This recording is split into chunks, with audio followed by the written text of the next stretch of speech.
La clasa a 7-a C, la începutul anului școlar, au fost înscriși 28 de elevi. Un elev s-a transferat în timpul anului școlar, astfel că la sfârșit au rămas 27 de elevi. Din acest număr, doar 24 au promovat, 3 elevi sunt corigenți la matematică. Ne pare rău. În acest an școlar, elevii clasei au participat la diferite concursuri. Astfel, la concursurile de limba engleză, 3 elevi au obținut rezultate deosebite și au obținut diplome, bineînțeles, și anume Ailene Ioana, Irvase Diana și Mardare Denis.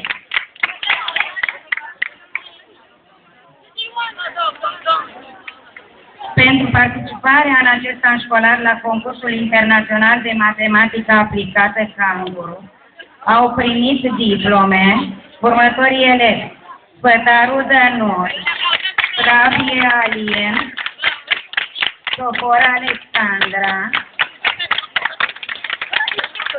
Ciobanu Răzvan, Iervase Diana, Bojoaga Andreea, Carp Stefania,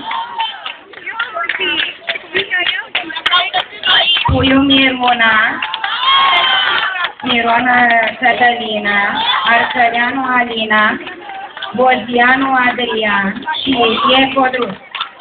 Felicităm!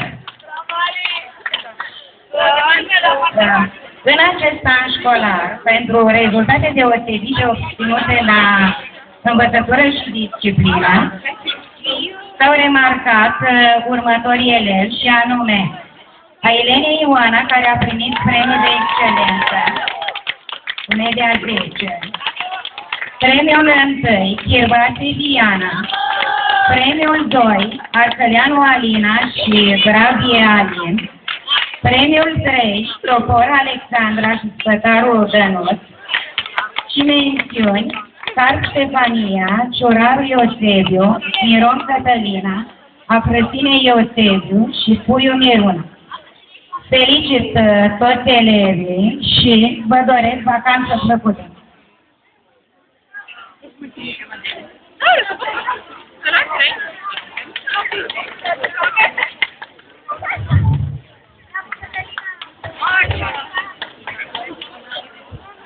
Că termină premierea la clasa 7C, fiind ultima clasă, de podium care este premiată acum, aș vrea să completez câteva aspecte. Începând de astăzi, de serviciu o vacanță lungă, trebuie să vă faceți frumoasă, să vă încărcați bateriile din punct de vedere al sănătății, dar să nu uitați de casă. Să nu